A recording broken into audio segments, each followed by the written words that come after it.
ಪರಪ್ಪನ ಪಂಜರದಲ್ಲಿ ದಚ್ಚು ಪರದಾಟ 10 ಕೆಜಿ ತೂಕ ಕಳೆದುಕೊಂಡು ಸಾರಥಿ ತೊಳಲಾಟ ಜಿಮ್ ವರ್ಕೌಟ್ ಬಿಟ್ಟಿದ್ರಿಂದ ದಾಸನಿಗೆ ಇದೆಯಾ ಸಂಕಷ್ಟ. ರಾಜಧಾನಿಯಲ್ಲಿ ಕಳಪೆ ಮಾಂಸದ ವಾಗ್ಯುದ್ಧ ಅಧಿಕಾರಿಗಳ ವಿಚಾರಣೆಗೆ ಅಬ್ದುಲ್ ರಜಾಕ್ ಹಾಜರ್. 90 ಬಾಕ್ಸ್ಗಳಲ್ಲಿ ಮಾಂಸ ಪತ್ತೆ, ಆಹಾರ ಇಲಾಖೆ ಅಧಿಕಾರಿಗಳ ಸ್ಪಷ್ಟನೆ. 12 ದಿನದಿಂದ ಈಗ ಗುಡ್ಡ ಕುಸಿತದಿಂದ ಯಾವುದೇ ಒಂದು ಸುಳಿವು ಸಿಕ್ಕಿಲ್ಲ. ಈಗ ನಾವು ಈಗಾಗಲೇ ಇಲ್ಲೇ ಇದ್ದೇವೆ. ಈಗ ಇವರು DC ಮೇಡಮ್ ಅವರು ಬಂದಿದ್ದರು, ಅವ್ರ ಹತ್ರ ನಾವು ಮಾತಾಡಿಸಿ ಅವರನ್ನು ನಮ್ಮ ಅಳಲನ್ನು ಅವ್ರ ಹತ್ರ ತೋಡ್ಕೊಂಡಿದ್ದೇವೆ. 12 ದಿನದಿಂದ ಈಗ ಗುಡ್ಡ ಕುಸಿತದಿಂದ ಯಾವುದೇ ಒಂದು ಸುಳಿವು ಸಿಕ್ಕಿಲ್ಲ. ಈಗ ಶಿರೂರು ಗುಡ್ಡ ಕುಸಿತ ಸ್ಥಳದಲ್ಲಿ ಕಣ್ಣೀರ ಕತೆ. ನಾಪತ್ತೆಯಾದ ಸ್ಥಳದಲ್ಲಿ ಲೋಕೇಶ್ ನಾಯ್ಕ್ ಕುಟುಂಬಸ್ಥರ ವ್ಯಥೆ. ಇತ್ತ ಶಿವಮೊಗ್ಗ, ಚಿಕ್ಕಮಗಳೂರು, ಬೆಳಗಾವಿಯಲ್ಲಿ ಮಳೆಯೋ ಮಳೆ.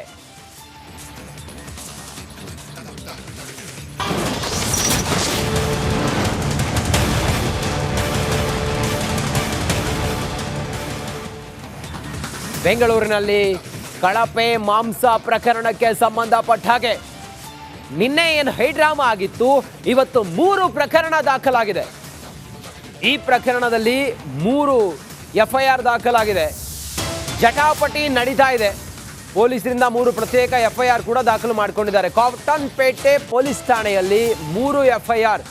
FIR ನಂಬರ್ 1 ಕಳಪೆ ತಿನ್ನಲು ಯೋಗ್ಯವಲ್ಲದ ಮಾಂಸ ಸಾಗಾಟ.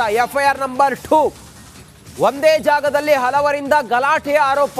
FIR ನಂಬರ್ 3 ಪುನೀತ್ ಕೆರೆಹಳ್ಳಿ ಹಾಗೂ ಸಹಚರರ ವಿರುದ್ಧ ಪ್ರಕರಣ ದಾಖಲಾಗಿದೆ. ಪುನೀತ್ ಕೆರೆಹಳ್ಳಿ ಮತ್ತೆ ಸಹಚರರು ರೋಲ್ ಕಾಲ್ ಮಾಡೋದಕ್ಕೆ ಪ್ರಯತ್ನ ಪಟ್ಟಿದ್ರು ಅನ್ನೋದು ಕೂಡ ಪ್ರಕರಣ ದಾಖಲಾಗಿದೆ. ಒಟ್ಟಾರೆ ಕಾಟನ್ಪೇಟೆ ಪೊಲೀಸ್ ಠಾಣೆಯಲ್ಲಿ 3 ಪ್ರಕರಣ ದಾಖಲಾಗಿದೆ. ಕಳಪೆ ಮಾಂಸ ಪ್ರಕರಣಕ್ಕೆ ಸಂಬಂಧಪಟ್ಟ ಹಾಗೆ ನೋಡಿ, ಬೇರೆ ಪ್ರಾಣಿಗಳ ಮಾಂಸವನ್ನ ಜೈಪುರದಿಂದ ತಂದು ಇಲ್ಲಿ ಬೆಂಗಳೂರಿನ ಮಾರ್ಕೆಟ್ ದೊಡ್ಡದು ಅನ್ನೋ ಕಾರಣಕ್ಕೋಸ್ಕರ ಇಲ್ಲಿ ವ್ಯಾಪಾರ ಮಾಡ್ತಾ ಇದ್ರು ಅನ್ನುವ ಗಂಭೀರ ಆರೋಪ.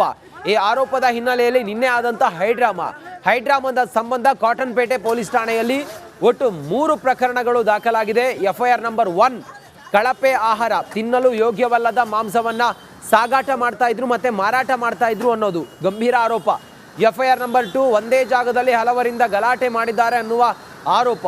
FIR ನಂಬರ್ 3 ಪುನೀತ್ ಕೆರೆಹಳ್ಳಿ ಹಾಗೂ ಸಹಚರರ ವಿರುದ್ಧವೂ ಕೂಡ ಪ್ರಕರಣ ದಾಖಲಾಗಿದೆ.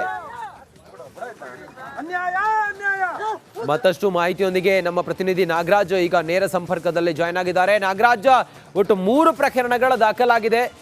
ಸದ್ಯಕ್ಕೆ ಯಾವ ಹಂತದಲ್ಲಿದೆ ಈಗ ತನಿಖೆ, ಮತ್ತೆ ಈ ಹೊತ್ತಿಗೆ ಏನು ವಿವರ ಇದೆ?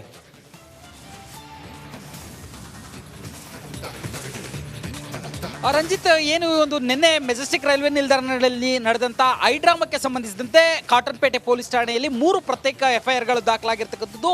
ಇದರಲ್ಲಿ ಪ್ರಮುಖವಾಗಿ ಒಂದು FIRನಲ್ಲಿ ಏನು ಒಂದು FIR ದಾಖಲು ಮಾಡಿದ್ದಾರೆ, ಅದರಲ್ಲಿ ಭಾಳ ಸ್ಪಷ್ಟವಾಗಿ ಪೊಲೀಸರು ಉಲ್ಲೇಖ ಮಾಡಿದ್ದಾರೆ. ಏನು ಪುನೀತ್ ಕೆರೆಹಳ್ಳಿ ಹಾಗೂ ಸಹಚರರು ಒಂದಷ್ಟು ಆರೋಪಗಳನ್ನು ಸ್ಥಳದಲ್ಲಿ ಮಾಡ್ತಾ ಇದ್ರು. ಕಳಪೆ ಮಟ್ಟದ ಮತ್ತು ನಾಯಿ ಮತ್ತು ಸೇರಿದಂತೆ ಬೇರೆ ಪ್ರಾಣಿಗಳ ಮಾಂಸ ಅಂತೇಳಿ ಆರೋಪ ಮಾಡ್ತಾಯಿದ್ರು. ಈ ಮಾಂಸವನ್ನು ವಶಕ್ಕೆ ಪಡೆಯಲಾಗಿದೆ. ಇದನ್ನು ಏನು ಈಗಾಗಲೇ ಆಹಾರ ಇಲಾಖೆಗೆ ಕಳಿಸ್ಕೊಟ್ಟು ಅದರ ಪರೀಕ್ಷೆ ಮಾಡಿಸುವ ಕೆಲಸ ಆಗ್ತಾ ಇದೆ. ಹೀಗಾಗಿ ಯಾರು ಈ ಒಂದು ಮಾಂಸವನ್ನು ಸಾಗಾಟ ಮಾಡ್ತಿದ್ರು ಅವ್ರ ವಿರುದ್ಧ FIR ದಾಖಲು ಮಾಡಲಾಗಿದೆ ಅಂತೇಳಿ